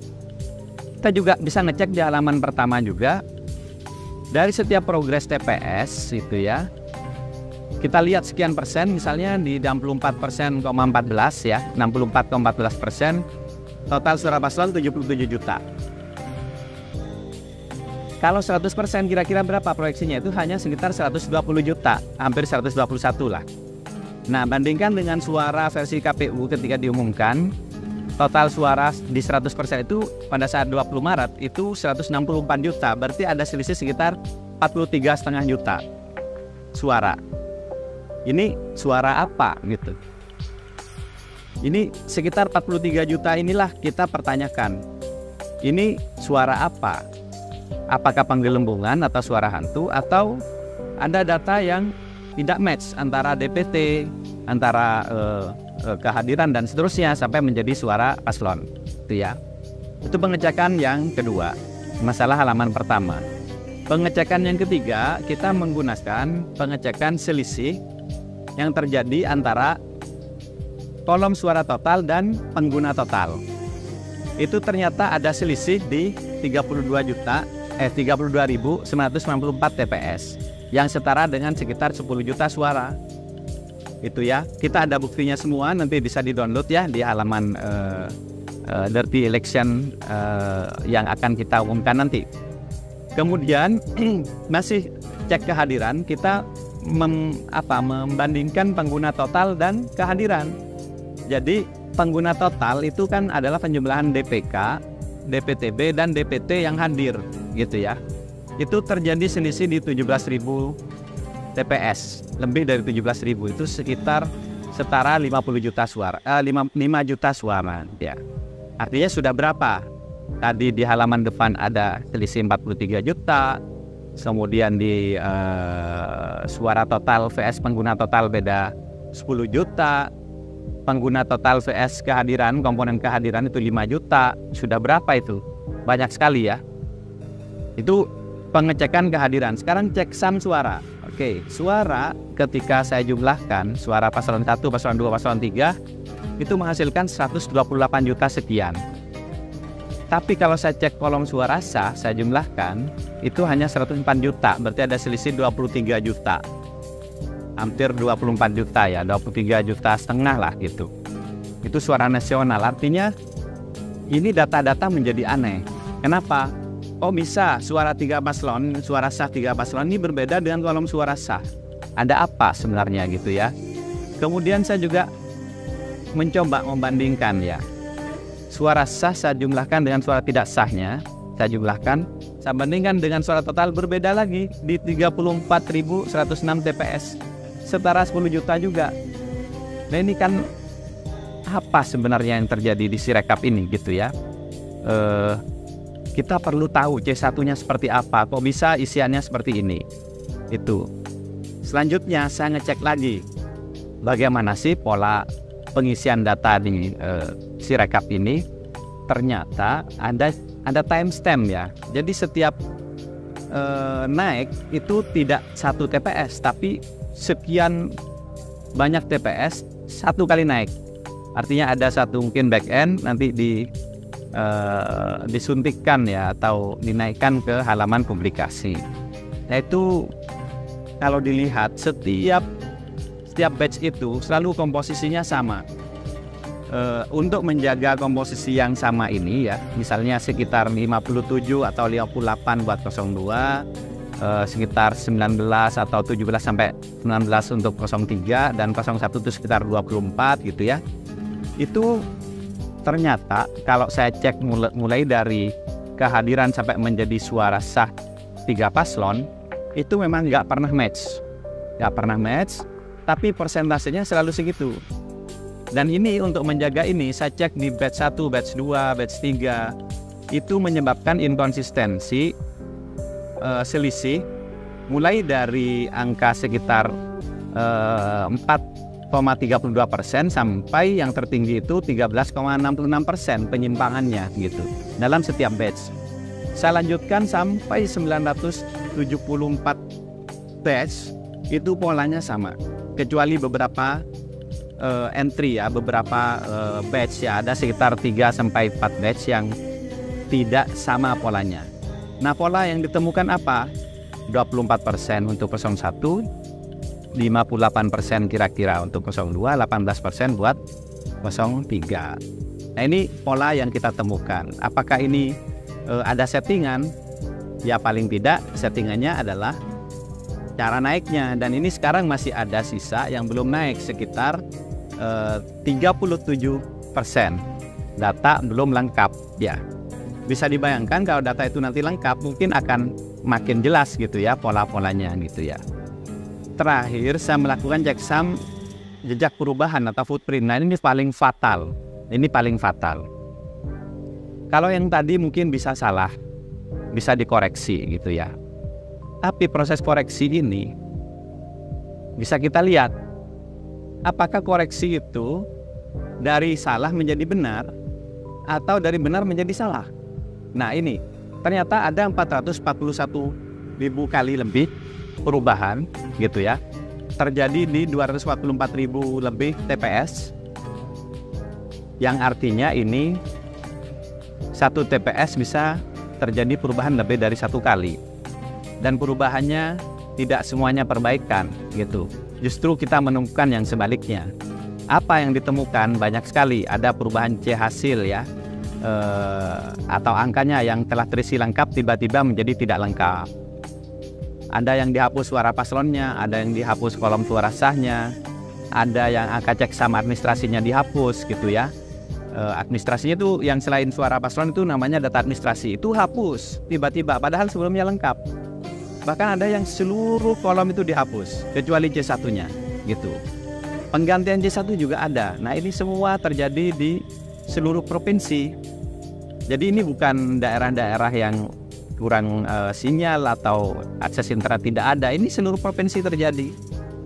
Dan ini yang menurut saya paling parah dan ini harus dipertanggungjawabkan oleh KPU.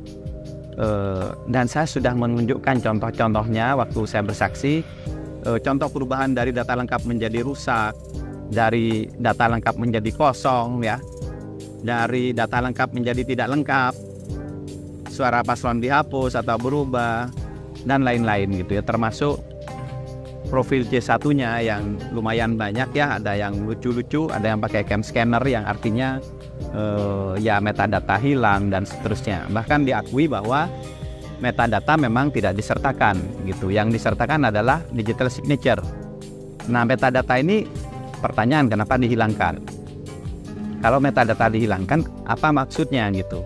Toh ini disalurkan lewat data KPU gitu ya, lewat sistem Sirekap. Kenapa harus takut? Kenapa harus menghapus? Gitu. Walaupun memang metadata bisa diedit, iya, tapi siapa yang mau edit? Kan itu masih di internal gitu. Langsung dari lokasi, misalnya geotaggingnya nyala, sehingga ketika dikirim itu ada jamnya, ada tempatnya, ada profil dari penggunanya dan juga profil handphonenya gitu.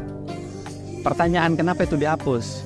Apakah membebani ukuran file gitu? Saya rasa tidak. EXIF file itu sangat kecil gitu. EXIF itu sangat kecil datanya dan aneh bagi kita ketika keaslian dari C1 ini tidak dipertahankan atau C hasil gitu ya. Justru inilah data primer yang paling mahal dari pemilu ini gitu. Kenapa malah metadatanya tidak ada? Tapi mudah-mudahan KPU punya versi metadata. Kita sedang meminta itu gitu ya. Dan kita berharap Sirekap ini benar-benar diaudit ya. Kalau perlu dilakukan pembacaan ulang terhadap form C hasil yang sudah ada. Terlepas nanti akan sama atau berbeda hasilnya dengan hasil rekap, maka nanti kita putuskan kita akan pakai yang mana. Kita lebih percaya yang data primer daripada data rekap. Data rekap itu ya bisa jadi saksinya tidak lengkap atau mungkin waktunya terburu-buru, bahkan si rekapnya sedang error tapi harus jalan misalnya rekapitulasinya, jadi ya kita tidak yakin dengan hasil rekap gitu ya. Nah, oleh karena itu 6 hal yang kita teliti ini menyebabkan kami perlu memberi saran kepada KPU terlepas dari persoalan di MK. Tapi untuk ke depan kita perlu mengaudit dari luar ya, audit dari luar sebelum diaudit secara internal di dalam KPU. Kita perlu CSV rekapitulasinya itu untuk dibuka kepada publik sesuai dengan permintaan Yayasan Yakin ya yang sudah dikabulkan di Komisi Informasi Pusat. KPU harus membuka data-data rekapitulasi di setiap jenjang rekap manual itu. Kemudian C hasilnya dibaca ulang menggunakan teknologi OCR atau OMR yang diklaim sudah selesai. Kalau tidak selesai, bilang saja, misalnya harus dilakukan manual, ya manual aja. Kalau tidak yakin dengan OCR dan OMR, karena memang kualitas foto ini mungkin tidak memenuhi syarat gitu ya. Nah, kita mengusulkan pada KPU bahwa C hasil dan tabulasi Sirekap menjadi alat koreksi terhadap rekap manual berjenjang, karena itu data primer gitu. Kalau manual berjenjang kan ya masih ada pintu negosiasi dan bisa jadi terjadi permufakatan jahat juga di situ gitu ya. Nah, ini beberapa saran dari kita dan kita juga perlu koreksi terhadap C hasil versi Sirekap jika ada C hasil yang berbeda versi saksi-saksi di lapangan. Maksudnya berbeda dengan yang ada di situs Sirekap. Itu harus dikoreksi dengan mekanisme yang tepat gitu ya. Dan apabila KPU tidak bisa mengikuti saran ini, maka perlu diulang. Semuanya perlu diulang karena kita tidak percaya dengan datanya dan ini semua kami bisa buktikan. Kami akan lampirkan data-data yang kami sebutkan tadi di website kita nanti ya. Silahkan bisa dibaca. Proses-proses perubahan yang terjadi, kemudian analisa yang bisa kita keluarkan dari data tersebut, semuanya akan kita buka ke publik. Bahkan bukan hanya publik di Indonesia, tapi juga publik internasional. Terima kasih ya, itu yang bisa saya share. Mudah-mudahan kita bisa memahami bahwa proses robotik dari kita untuk mengecek perubahan-perubahan atau hal-hal yang terjadi di dalam Sirekap itu bukan isapan jempol. Kita ini memang menggunakan cara yang saintifik dan tidak perlu ragu dengan dasar hukum dari penggunaan Sirekap. Baik dari sisi teknikal maupun dari sisi payung hukum, semuanya kita legal untuk melakukan analisa ini, menghimpun data ini, dan juga memaksa atau mengatakan bahwa Sirekap ini bagian terintegrasi dari rekapitulasi berjenjang. Tidak ada lagi istilah manual, sebenarnya itu hanya istilah luaran. Sebetulnya nama rapatnya itu adalah rapat pleno terbuka rekapitulasi hasil penghitungan perolehan suara tingkat kecamatan, kota kabupaten, provinsi, dan nasional. Itu bahasanya, nggak ada istilah manual berjenjang, itu nggak ada. Dan yang dimaksud rekapitulasi manual berjenjang itu adalah rapat pleno tadi, dan itu harus menggunakan Sirekap. Banyak buktinya di YouTube, rekaman misalnya dari KPU Kota Bima, kemudian KPU Provinsi NTB, itu selalu melakukan live dalam rekapitulasi. Itu bisa dicek bagaimana cara mereka bekerja, dan mereka jelas menggunakan Sirekap. Terlepas dari cara login yang sering error juga, tapi kenyataannya memang menggunakan Sirekap. Nah, oleh karena itu mudah-mudahan sekarang menjadi terang benderang bahwa data yang kita paparkan itu bukan data ilegal dan bukan isapan jempol. Kita bisa memberikan data-data itu untuk publik. Silakan KPU memberikan klarifikasi, dan kami akan siap menerima kalau memang KPU bisa membuka data secara benar, bahwasanya C1 atau C hasil dengan D hasil itu harus match. Kalau tidak match, maka harus tahu yang mana tidak match dan harus dikoreksi secara benar. Ada berita acaranya sesuai dengan Undang-Undang Kearsipan. Terima kasih banyak. Sampai ketemu di episode selanjutnya. Assalamualaikum warahmatullahi wabarakatuh.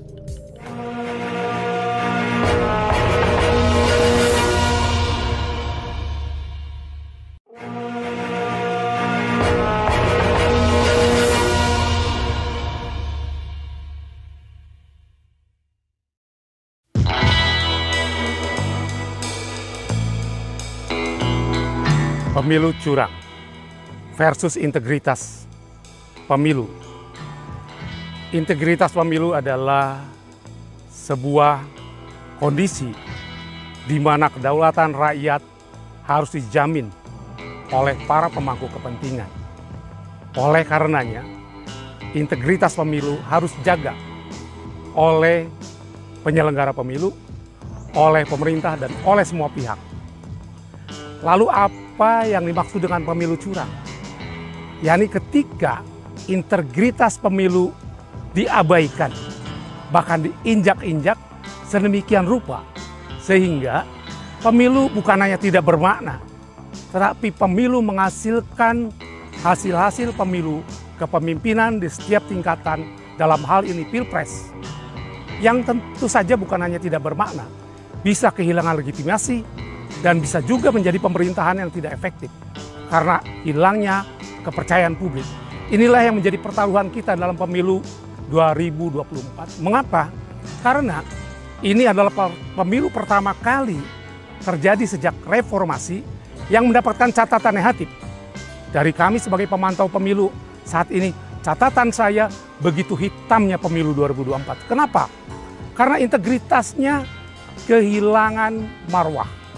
Penyelenggara pemilu dituding bahkan terbukti melanggar etika penyelenggara pemilu. Pemerintah, bahkan pemerintahan tertinggi setingkat presiden, juga dituding melakukan cawe-cawe dan diakui. Ini problemnya. Lalu apa yang membuat integritas pemilu begitu rusak?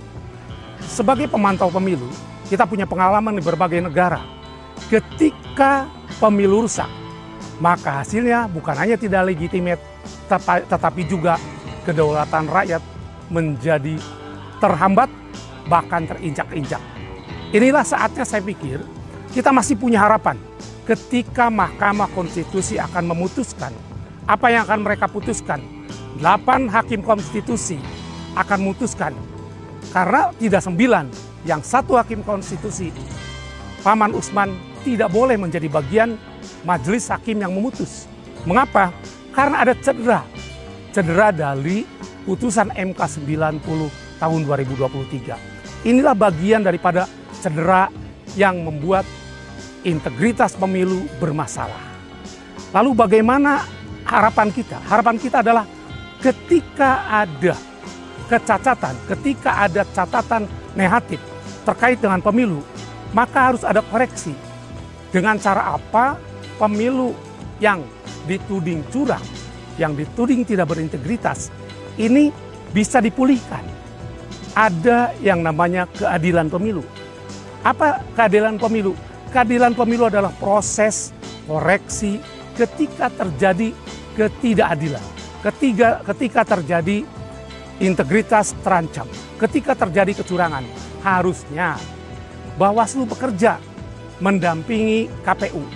Nyatanya kalau di persidangan kemarin kita lihat Bawaslu bahkan dipertanyakan oleh Majelis Hakim MK terkait dengan laporan pengawasannya.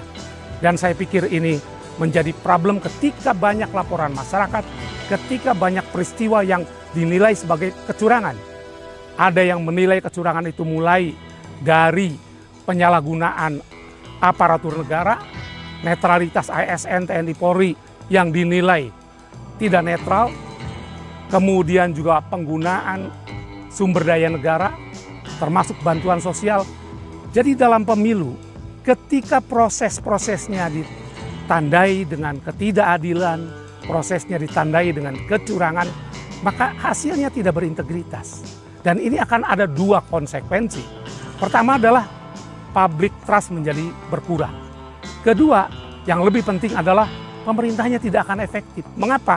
Karena tidak dipilih melalui proses di mana kedaulatan rakyat menjadi bagian yang inheren di dalam proses pemilu. Dan artinya apa? Demokrasi itu sendiri menjadi satu bagian yang utuh, bukan sekedar pemilu. Makanya kenapa pemilu ini harus kita jaga dari sisi integritas.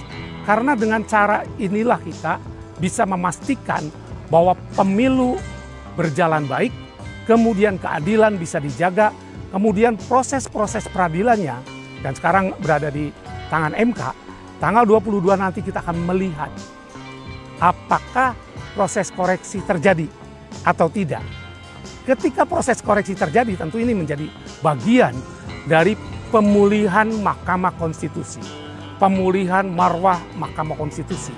Karena Mahkamah Konstitusi tentu saja mengalami degradasi ketika putusan 90 tahun 2023 yang menjadi karpet merah bagi anak presiden untuk menjadi calon wakil presiden ini akan dapat ditebus. Kemudian juga ditindaklanjuti dengan KPU saat itu yang melakukan proses penerimaan pencalonan presiden dan wakil presiden memiliki cacat, dan itu terbukti di putusan DKPP. Saudara Wakil Presiden ke-10 dan ke-12 Republik Indonesia Yusuf Kala mengatakan bahwa pemilu 2024 sebagai pemilu terburuk dalam sejarah Indonesia. Jadi sebenarnya sudah terang benderang bahwa pemilu kita, pemilu 2024 mengalami sesuatu yang sangat berbeda dengan pemilu sebelumnya. Berbeda bukan lebih baik, tetapi melahirkan menurunnya kualitas demokrasi kita, menurunnya integritas pemilu kita, dan menurunnya demokrasi secara keseluruhan. Dan ini saya pikir harus kita kembalikan sebagai bangsa. Mari kita pulihkan bangsa kita, dan ini menjadi pembelajaran siapapun presidennya, siapapun aparaturnya, siapapun menterinya ke depan harus hand off dari proses pemilu. Tidak mempengaruhi lagi proses-proses kepemiluan yang menguntungkan atau merugikan para calon, merugikan, menguntungkan kandidat. Karena apa? Karena itu mencederai bukan hanya sekedar itu sebagai cawe-cawe, tapi mencederai pemilu. Saya pikir PR kita masih panjang, tetapi kita menunggu tanggal 22 yang akan datang sebagai bagian dari proses pendewasaan bangsa. Saya yakin bahwa bangsa ini adalah bangsa yang besar, bangsa ini akan mampu menjaga integritas kedaulatan rakyatnya dan mampu menjaga integritas pemilunya, dan dengan demikian maka kita akan menjadi bangsa yang penuh dengan keyakinan ke depan, menatap masa depan sepanjang kita mau melakukan koreksi setiap hal yang mungkin ada cacat, celah atau cedera. Saya berhenti sampai di sini. Terima kasih. Wassalamualaikum warahmatullahi wabarakatuh.